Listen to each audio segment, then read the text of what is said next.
Agradezco que estés vivo. Mantente alejado. Mi mamá me envió un mensaje de texto el día de Acción de Gracias. Había estado cubriendo todo: alquiler, comestibles, pagos del automóvil de mi hermano durante 2 años. Esa noche dijo que nuestros padres pensaban que simplemente me estaba estrellando. Me quedé en silencio, pero la mañana siguiente su llave no funcionó, y un sobre con la verdad esperaba en el porche, sellado e inflexible. Muchas gracias por ser parte de nuestra comunidad hoy. Háganos saber desde donde lo está viendo comentando su ciudad. Ahora, profundicemos en el episodio de hoy. Estaba sentada en la mesa de la cocina, la que tenía el borde desconchado de cuando Mark y yo éramos niños, cuando sonó mi teléfono. Era la noche de Acción de Gracias y la casa estaba en silencio, excepto por el zumbido del viejo frigorífico. Miré la pantalla, esperando tal vez un mensaje tardío de un compañero de trabajo, pero era mamá. Su mensaje de texto me golpeó como una ráfaga de aire frío. Agradezco que estés vivo. Mantente alejado. 6 palabras. Ningún saludo. Ninguna explicación. Solo una finalidad que hizo que mi pecho se apretara. Dejé el teléfono, con la taza de café aún caliente entre mis manos, y miré el papel tapiz descolorido. Afuera, el vecindario estaba lleno de vida con el brillo de las luces del porche y el débil sonido de la risa de la cena de otra persona. Mi propio plato permanecía intacto, sobras de pavó que había recalentado solo. Durante 2 años, había estado cubriendo el alquiler de Mark, sus compras e incluso el seguro del automóvil, pensando que eso era lo que hacía la familia. Trabajé turnos extra en la biblioteca, me salté mis citas médicas y vi cómo mis ahorros menguaban, todo mientras él prometía que sería temporal. Esa noche, llegó tarde a casa y las llaves tintinearon cuando entró por la puerta. El olor a cerveza lo siguió, penetrante y familiar. Arrojó su chaqueta en el sofá sin siquiera mirarme y murmuró: «Mamá dice, solo estás durmiendo aquí. En realidad no eres familia». Su voz era casual, como si estuviera hablando del clima. Estaba parada junto al fregadero, lavando el mismo plato por tercera vez, y se me congelaron las manos. El agua goteaba sobre el linóleo y cada gota sonaba más fuerte de lo que debería. Las palabras dolieron, no porque fueran fuertes, sino porque eran muy pequeñas, muy prácticas. Había renunciado a muchas cosas: fines de semana, sueños, tranquilidad. Y ahora, en un día festivo destinado a la gratitud, yo era el outsider. El rechazo no era nuevo, pero esta vez parecía definitivo. Me sequé las manos lentamente, sintiendo el peso de cada elección que había hecho y me pregunté cuánto más podría soportar antes de que algo tuviera que ceder. Todo comenzó hace 2 años, después de que Mark perdiera su trabajo en el taller de automóviles. Vino hacia mí, con los ojos enrojecidos, diciendo que solo necesitaba un poco de ayuda hasta que se recuperara. Yo tenía entonces 30 años. Trabajaba de forma constante en la biblioteca y vivía en el mismo apartamento de 2 habitaciones que compartíamos desde que teníamos 20 años. Le dije que estaba bien, que la familia se mantiene unida. Entonces, comencé a cubrir la mitad del alquiler. $1,850 al mes, más alimentos, servicios públicos e incluso el pago del automóvil cuando se atrasó. Al principio, sentí que era lo correcto, como si estuviera demostrando que podía ser la hermana mayor confiable que nuestros padres siempre dijeron que era. Pero no se quedó pequeño. Cada mes, habría otra excusa. El coche necesitaba neumáticos nuevos. Su factura de teléfono estaba vencida. Tuvo que comprar botas de trabajo nuevas. Escribía los cheques, los equilibraba con mi propio presupuesto, me saltaba cenas o dejaba que el seguro de mi automóvil caducara durante unos meses. Recuerdo estar en el supermercado, mirando un cartón de huevos, calculando si podría permitirme tanto su cereal como el mío. Las luces fluorescentes tumbaban sobre mi cabeza y sentí una opresión en el pecho, como si me estuviera ahogando en la vida de otra persona. Nuestros padres no ayudaron, pero tampoco lo impidieron. Mamá llamaba con voz suave pero firme y decía: «Mark siempre ha sido un soñador, lo sabes. Necesita tiempo para encontrar su camino». Papá intervino una vez por una línea telefónica crepitante que yo era el estable, el que podía manejarlo. Recordaban cómo solía organizar los proyectos escolares de Mark cuando éramos niños, como si mi trabajo fuera mantenerlo a flote para siempre. Colgaba, me sentaba en el sofá con el televisor en silencio y me preguntaba si ya me veían o si simplemente me había convertido en una cuenta bancaria con pulso. Sin embargo, la peor parte no fue el dinero. Fue el silencio entre nosotros. La forma en que Mark regresaba a casa, dejaba sus zapatos junto a la puerta y nunca decir gracias. Él se reía por teléfono con sus amigos sobre nuevos videojuegos o la cuenta del bar, mientras yo estaba en la habitación de al lado contando los recibos. Dejé mis paseos de los sábados por la mañana junto al lago, aquellos en los que observaba los gansos y sentía que el mundo tenía sentido. Dejé de ahorrar para ese viaje a ver a tía Linda en Florida, el que soñaba desde adolescente. ¿Tener una cita? Olvídalo. No tenía la energía para explicar por qué siempre estaba estresada o arruinada. A veces, ya entrada la noche, me sentaba de nuevo en la mesa de la cocina, la misma desportillada, y hojeaba viejos álbumes de fotos. Allí estábamos, Mark y yo, construyendo fuertes de nieve en el patio trasero. Él sonriendo con un diente perdido. Trazaba su rostro con mi dedo, recordando cuando éramos cercanos, antes de que la vida me convirtiera en su salvavidas y a él en un extraño.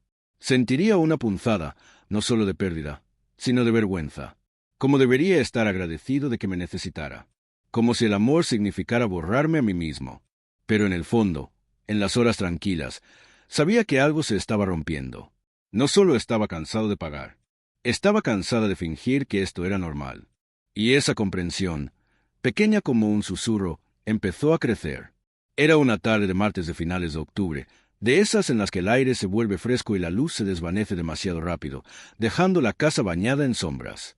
Yo estaba en la mesa de la cocina, la misma mesa desconchada que parecía contener todas mis silenciosas frustraciones, revisando un fajo de billetes bajo el brillo amarillo de la luz del techo. La radio sonaba suavemente de fondo, una vieja melodía country sobre el amor perdido, cuando noté algo extraño. Una carta de una compañía de tarjetas de crédito que no reconocí tenía mi nombre, pero los cargos no cuadraban. $5, 200 gastados en lugares como Best Buy, Nordstrom y un bar deportivo en el que nunca había puesto un pie. Se me dio un vuelco el estómago cuando vi la firma de Mark en la solicitud, escrita con esa letra descuidada que conocía demasiado bien, usando mi número de seguro social. Había estado sentado aquí el mes pasado, quejándose de necesitar dinero en efectivo para lo esencial. ¿Y ahora esto? Lo llamé, mi voz firme pero temblando por dentro como una taza de té a punto de romperse. Entró arrastrando los pies a la sala de estar, todavía con sus jeans descoloridos y esa sudadera con capucha que había usado durante semanas, y se encogió de hombros cuando levanté la declaración. «Me debes una deuda por todo el estrés al que he estado sometido», dijo, como si fuera una frase desechable, mientras sus ojos se dirigían al televisor en la esquina donde parpadeaba un partido de béisbol. Sentí una oleada de calor, luego de frío, como si alguien me hubiera quitado la alfombra debajo de mí. Esto no fue solo aprovecharse. Esto fue un robo, deliberado y frío. Me quedé allí, con el papel arrugado en la mano, y lo vital como era. Un extraño que convirtió mi confianza en un arma. Al día siguiente, lo escuché hablando por teléfono con mamá. Su voz era casual pero cortante. Él se reía y decía, «Ella siempre es muy tensa. ¿Sabes? Cree que me está haciendo un favor». Luego lanzó la bomba que me heló la sangre.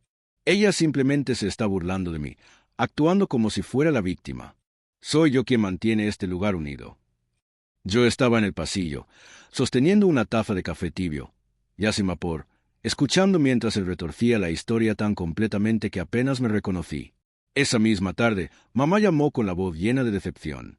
«Necesitas ser más comprensiva. Sara, Mark lo está intentando. Y tú lo estás haciendo más difícil». No discutí. Simplemente colgué. Me senté en el sofá con la abuela afgana tejiendo y miré la pared. Los bordes ásperos de la tela se clavaban en mis dedos. La traición no fue solo suya. También era de ellos. Mamá y papá, que siempre me habían visto como alguien estable, ahora creen sus mentiras por mi silencio. Esa noche no pude dormir. Caminé hacia la ventana. Las cortinas se abrieron lo suficiente para ver las farolas de Maple Street, su brillo naranja constante contra la oscuridad.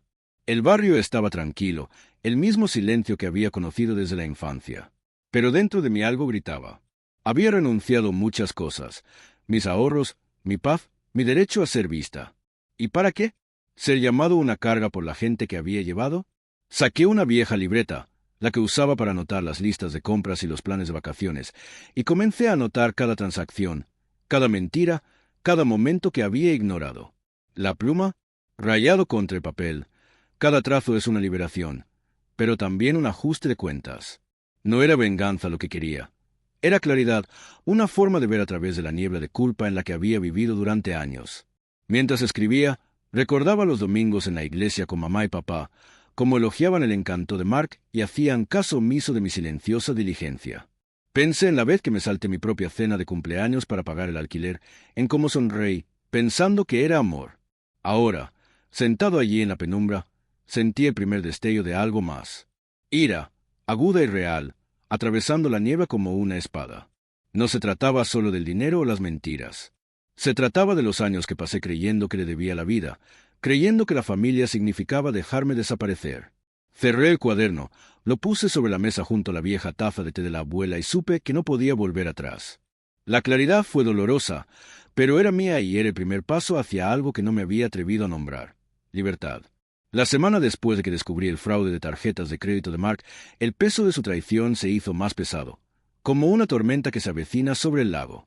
Comenzó una mañana lluviosa de sábado, de esas en las que el cielo estaba bajo y las calles brillaban bajo una llovizna constante. Abrí el joyero de mi tocador, el que me dio la abuela antes de morir. Sus bisagras crujieron con el recuerdo. En el interior, donde deberían haber estado su antiguo collar de perlas y su relicario de oro, no había nada más que terciopelo vacío. Me quedé sin aliento y me quedé allí, mientras la lluvia golpeaba la ventana como un lúgubre tamborileo. Recordando la mención casual de Mark sobre el dinero rápido hace unas semanas, encontré el recibo de la casa de empeño en su habitación, arrugado en el bolsillo de sus jeans descoloridos. $1, 200 por artículos que contenían más amor de la abuela del que él jamás entendería. Cuando lo enfrenté más tarde ese día, se apoyó contra la pared de la sala de estar, con los brazos cruzados, y dijo: «De todos modos no los estabas usando. ¿Cuál es el problema?». Su indiferencia me atravesó, dejándome mareada, parada en medio del desorden de latas de cerveza vacías y platos sucios, sintiendo como si hubiera perdido no solo las joyas, sino una parte de mi pasado. Pero eso no fue lo peor. Unos días después, conduje hasta la reunión familiar anual en la casa de la tía Clara, la que tenía el gran roble en el patio donde solíamos jugar al escondite cuando éramos niños. Esperaba un momento de normalidad, una oportunidad de respirar en medio del caos. Pero Mark también lo había envenenado. Cuando llegué, el aire estaba cargado de susurros. Mi prima Betty me llevó a un lado cerca de la mesa de picnic, con voz baja y vacilante. «Sara, ¿qué es eso de que eres inestable? Mark dijo que lo has estado manipulando, tomando su dinero». La miré fijamente. El olor a hamburguesas asadas y limonada fresca se volvió amargo en mi garganta. Las risas de los primos resonaban como una burla. Puso mi propia familia en mi contra, pintándome como el villano de una historia que nunca había aceptado protagonizar. Conduje a casa en silencio, la radio apagada, el zumbido del motor mezclándose con la lluvia, sintiendo como el suelo debajo de mí se movía, dejándome sin amarras. El aislamiento se profundizó de una manera que no esperaba. Unos días después, en el supermercado, estaba empujando mi carrito por el pasillo de cereales, con las luces fluorescentes tumbando en lo alto, cuando escuché a dos vecinos charlando cerca de la caja. «Pobre Mark», dijo uno, su voz transmitiendo la música enlatada. «Su hermana ha sido una carga, siempre exige cosas». Agarré el asa del carrito, mis nudillos se pusieron blancos y corrí hacia mi auto, con las lágrimas ardiendo pero negándose a caer. De regreso a casa, me hundí en el sofá con la manta de la abuela sobre mis rodillas. Es familiar, con un pequeño consuelo contra el frío temor que se instala en mi pecho. No solo estaba tomando mi dinero o mi paz, me estaba borrando, reescribiendo mi vida en una mentira de la que no podía escapar. Empecé a llevar una pequeña libreta a todas partes. Sus páginas se llenan de cada desaire, cada dólar, cada momento de humillación. Ya no se trataba solo de las joyas o del fraude con tarjetas de crédito. Fueron los años que pasé creyendo que le debía mi vida, mi dignidad. Recordé los domingos por la mañana en la iglesia con mamá y papá, cómo elogiaban el encanto de Mark y desestimaban mi silenciosa diligencia con una palmada en la espalda. Ahora su silencio parecía complicidad. En silencio, asentía ante su egoísmo. A veces los llamaba, esperando que su armadura se rompiera, pero simplemente decían: «Él es tu hermano, Sara. Tienes que tener paciencia». La paciencia, pensé con amargura, era lo que me había mantenido atrapado, con las manos vacías y solo en una casa que había construido con mi propio sudor. Una noche, estaba parada frente al fregadero, lavando platos bajo la tenue luz de la cocina, mientras la espuma se arremolinaba por el desagüe como lo habían hecho mis esperanzas. La lluvia había cesado, pero el mundo exterior se sentía igual de pesado. Las farolas de Maple Street proyectan largas sombras sobre el patio. El sonido del agua mezclándose con el goteo ocasional del grifo era hipnótico, pero no podía ahogar la ira que crecía dentro de mí. Una combustión lenta, constante e inquebrantable. No solo estaba herido, estaba furiosa con Mark, con nuestros padres y conmigo misma por dejar que las cosas llegaran tan lejos. Pero debajo de esa furia había algo más. Una determinación que no había sentido en años. Una resolución de dejar de ser el que siempre se doblegaba. Cogí mi computadora portátil, abrí un nuevo documento en la mesa de la cocina y comencé a delinear cada pieza de evidencia que tenía. Extractos bancarios, mensajes de texto, recibos. Ahora no se trataba solo de sobrevivir. Se trataba de recuperar quién era yo antes de que se llevara todo, antes de que dejara que me convenciera de que no era más que una sombra en su historia. A la mañana siguiente me desperté antes del sol. La luz gris apenas se filtraba a través de las cortinas y supe que no podía seguir viviendo bajo la sombra de Mark. Entré arrastrando los pies a la cocina, el linóleo frío y familiar bajo mis pies descalzos, y me quedé mirando la cafetera mientras silbaba y gorgoteaba. La decisión había estado cocinándose a fuego lento durante semanas, pero ahora parecía urgente, como una presa a punto de estallar. Cogí la vieja caja de herramientas de papá del armario del pasillo. La manija estaba desgastada por años de uso. El pestillo de metal aún llevaba sus iniciales y lo llevó hasta la puerta principal. Cambiar las cerraduras llevó menos de una hora. Los clics metálicos, agudos y deliberados, resonaron en el silencioso apartamento. Cada giro del destornillador parecía una declaración, una línea trazada en la arena que debería haber dibujado hace años. Empaqué las cosas de Mark en una caja de cartón. Su sudadera con capucha descolorida, una pila de revistas viejas, las zapatillas que había dejado junto a la puerta, incluso esa taza de café descascarada que siempre afirmó que era su favorita, y la dejé en el porche. Encima, pegué una nota con mi elegante letra. Está solo ahora. Sin ira, sin acusaciones, solo hechos. Como cerrar un capítulo que tenía demasiado miedo de terminar. A media mañana, estaba golpeando la puerta, su voz apagada pero furiosa. El sonido reverberaba a través de la madera. «Sara, abre. ¿Qué diablos es esto?» Me paré del otro lado, con la mano apoyada en la nueva cerradura. Su superficie fría era un extraño consuelo, y sentí que una calma se apoderaba de mí, firme como el tic-tac del reloj de la pared. Los gritos se prolongaron durante 20 minutos, y sus insultos cortaron el silencio. «Egoísta, desalmado, te arrepentirás». Pero no me inmuté. Recordé la voz de la abuela, suave pero firme, de cuando era niña, diciéndome que defendiera lo que es correcto, no lo que es fácil. Esto era correcto.